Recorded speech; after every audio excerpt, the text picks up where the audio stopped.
What if the biggest danger to your money isn't a recession but the ruler we use to measure money breaking in half? Imagine saving for years, hitting your retirement goal, and then realizing the number still looks big, but it buys way less than you planned.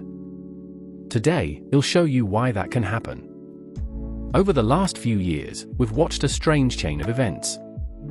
Huge money printing, stimulus checks, countries getting kicked out of payment systems, oil trades happening in other currencies, and central banks buying gold like it's going out of style. These aren't random headlines. They're connected. Most people hear this and think, okay, so maybe a recession is coming. But I think we're staring at something bigger. A recession is like a fever, your body gets sick, then it recovers. What I'm describing is more like puberty for the money system. Awkward, messy, and it changes how everything works afterward. Let me be clear. I'm not here to sell fear. I'm not saying the world ends tomorrow. I'm saying the rules that shaped retirement plans for 401(k)s, bonds, and safe investing were designed for a specific era, and that era may be changing. Here's the simplest way to understand it, kid-friendly version. Imagine the world economy is a giant playground with one main currency as the ticket. For decades, the dollar has been the ticket you needed to buy most things, especially oil, global trade, and government debt. If the playground starts accepting other tickets, demand for the dollar ticket changes. And that changes everything. After World War II, the world basically made a deal. The dollar would be the main global money for trade, and the United States would provide stability, stable currency, strong institutions, and protection of trade routes. That deal worked for a long time. But every deal runs on trust. Now here's the uncomfortable part. Trust is like a phone battery. It charges slowly and it can drain fast if you abuse it. When countries see massive money printing, rising debt, political chaos, and weaponized payment systems, they start asking, do we want to keep all our savings in this battery? Let's talk about debt in a way anyone can picture. Imagine a person who earns $60,000 a year but carries $72,000 on credit cards and keeps borrowing to pay interest. You wouldn't call that healthy. You'd call it fragile. That's the kind of vibe investors get when government debt grows faster than the ability to pay it back. And here's the trick that keeps the show running. When fewer people want to buy government debt, central banks can step in and buy it. That's like the school buying its own lunch ticket so the cafeteria doesn't collapse.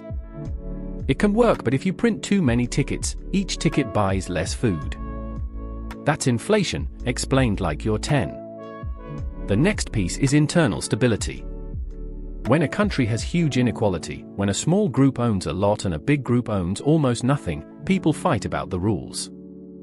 Politics gets louder. Institutions look weaker. And if you're an investor lending money for 10 years, you start thinking, will these rules stay the same for 10 years? When investors get nervous, they look for quiet corners. Things that don't depend on someone's promise. That's why gold becomes popular. Gold is boring. It doesn't produce cash flow. But it also doesn't need a politician's signature to exist. Now add the external piece. Geopolitics. If a country can be locked out of global payments for political reasons, every other country learns a lesson. We need a backup system. And once backups exist, some trade slowly moves away from the old system. Not overnight. Like water finding new paths. This is why I keep saying, this isn't a market dip story. It's a measuring stick story. Because if the dollar's role weakens even a little, the US may need to offer higher interest rates to attract buyers for its debt. Higher rates change how stocks, houses, and bonds are valued. Here's a simple rule. When interest rates go up, old bonds go down. That's not opinion. That's math.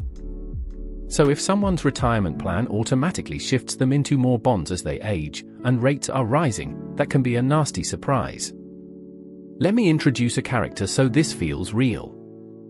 Meet David. He's 42. he has $350,000 saved in a retirement account. He's doing what everyone says is responsible. He uses online calculators, and they tell him, relax, retire at 65 with about $1.8 million. But those calculators are like a map drawn for a city that no longer exists. They assume steady returns, low inflation, and a dollar that keeps its buying power in a predictable way. If inflation runs higher for many years, the number on David's statement might rise while his real lifestyle shrinks. This is the cruel part. A slow money shift doesn't look like a movie. It looks like groceries quietly getting 5% more expensive each year instead of 2%. It looks like safe funds underperforming. It looks like people doing everything right and still feeling like they're falling behind. So what do we do? Not panic. Not sell everything. We play smarter defense. The goal is resilience. Your money should survive more than one possible future. Because the future right now is not one straight line, it's a fork in the road. Here are 3 simple moves, explained simply. First, diversify your money world. If all your assets depend on one currency and one government, you're betting everything on one weather forecast. Adding a little gold, real assets, or other diversifiers is like packing an umbrella and a jacket. Second, be careful with long-term bonds when rates might rise. Long bonds are sensitive. Short-term instruments are less dramatic. This isn't never buy bonds. It's understand what happens to bonds when the price of money changes. Third, invest in something nobody can devalue overnight, your skills. If you can build, fix, sell, code, communicate, create, lead, you're holding an asset that isn't printed by a central bank. A changing money system can move prices. It can't erase competence. And yes, maybe I'm wrong. Maybe the system stabilizes and we get another long era of normal. But the signals I'm watching say the world is rearranging its money furniture. And I'd rather prepare early than pretend nothing is happening until it's expensive to adapt. The biggest lesson is simple. Personal finance is not only about budgeting and picking funds. It's about knowing what kind of world your plan assumes. If your plan was built for low inflation, stable reserve currency demand, and falling rates, you need to ask what happens if those assumptions change. If this helped you see the bigger picture, do 2 quick things. Hit like so more people stop sleepwalking through money changes, and subscribe because we're going to keep breaking complex financial truth into simple, clear stories. And comment map if you want me to make a follow-up showing what a resilient portfolio mindset looks like step by step.